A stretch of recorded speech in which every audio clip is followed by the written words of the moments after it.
Iran का एक साथ 15 देशों पर हमला। जी हां, 15 देशों में ईरान ने बड़े अटैक किए हैं। ब्रिटिश और फ्रेंच बेसिस को भी ईरान ने निशाना बनाया है। यूरोप की धमकी के बाद ईरान और आक्रामक दिखाई दे रहा है।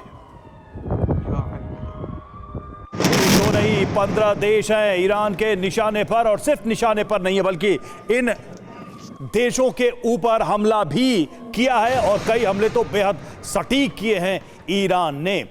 और इसमें यूरोपीय देश भी शामिल हैं, इसमें अरब देश भी शामिल हैं, अमेरिका इस्राइल तो है ही। 15 देशों के खिलाफ ईरान की ये लड़ाई, ईरान का ये जंग ऐलान, और इन देशों पर बड़े हमले किए गए हैं ईरान की तरफ से।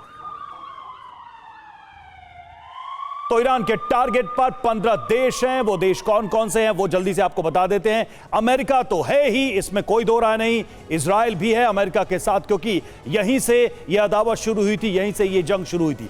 लेकिन जैसे ही मामला अनफोल्ड हुआ, कौन कौन से देश इसमें शामिल हो गए? UAE, Saudi Arab, Qatar, Kuwait, Jordan, Iraq, Bahrain, Oman, Syria, Cyprus. और यहां से देखिए मामला बदला है। साइप्रस में जब हमला हुआ तो यह मामला यूरोप तक पहुंचता चला गया। यूएई में भी फ्रेंच बेस पर हमला किया गया, कुवैत में इटली बेस पर हमला किया गया, और साइप्रस में यूके के बेस पर अटैक किया गया। और इस तरीके से यूरोपीय देशों ने, जो कि नाटो मेंबर्स भी हैं, उन्होंने भी ओपनली कह दिया, ये ऐलान कर दिया है कि अब हम इस जंग में हैं और हम भी जवाबी हमला करेंगे। इसके अलावा साथ जो अरब कंट्रीज हैं उन पर तो हमला हो ही रहा है। तस्वीरें हमने आपको दिखाई, चाहे बहरीन हो, कतर हो, कुवैत हो, इन जगहों पर हमला हो रहा है। यूएई में भी, जैसा हमारे मेहमान ने भी बताया थोड़ी देर पहले, कि शुरुआत में बड़ी संख्या में ड्रोन से और बैलिस्टिक मिसाइलों से हमला किया गया। हालांकि उसका इंपैक्ट उतना नहीं है, लेकिन हमले हुए हैं।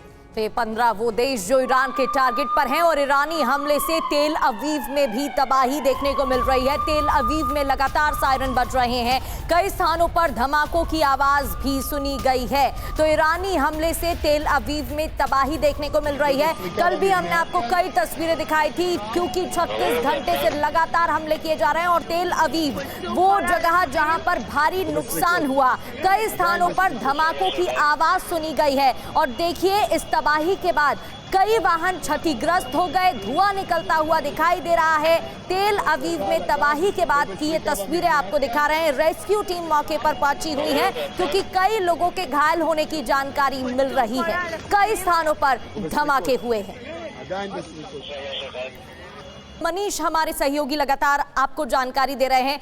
मनीष, जिस तरीके से कल फतेह 2 का इस्तेमाल किया गया और आज IRGC की तरफ से नई घोषणा कर दी गई है कि अब खैबर मिसाइल का भी इस्तेमाल किया जाएगा, ईरान की तरफ से 2 बयान सामने आ रहे हैं। एक तरफ कहा जा रहा है कि अमेरिका बात ही नहीं कर रहा है, जंग को रोकने की बात कही जा रही है, और दूसरी तरफ यह भी बताया जा रहा है कि IRGC झुकने वाला नहीं है, ईरान बिल्कुल नहीं झुकने वाला है। देखिए, ईरान की तरफ से तो खैर अब अली लारीजानी ने, जो कि इस वक्त कहें तो इस पूरे ऑपरेशन को या इस पूरे वॉर को लीड कर रहे हैं, उन्होंने कह दिया है कि अब अमेरिका से कोई बातचीत नहीं होगी। मतलब अभी तो फिलहाल जंग होगी, अभी कोई बातचीत नहीं होगी, कोई डिप्लोमेसी नहीं होगी। ये अलग बात है कि प्रेसिडेंट ट्रंप ये कह रहे हैं कि पर्दे के पीछे से ईरान बातचीत के लिए अप्रोच कर रहा है। लेकिन हाँ, इस बीच में ये बात सही है कि अब ईरान जिस तरीके के मिसाइलों का इस्तेमाल कर रहा है, अपने बैलिस्टिक और हाइपरसोनिक मिसाइलों का इस्तेमाल कर रहा है, जिसके तहत वो फतेह 1, फतेह 2 और फिर खैबर सीरीज के मिसाइलों का इस्तेमाल कर रहा है, इसका असर साफ तौर पर दिख भी रहा है।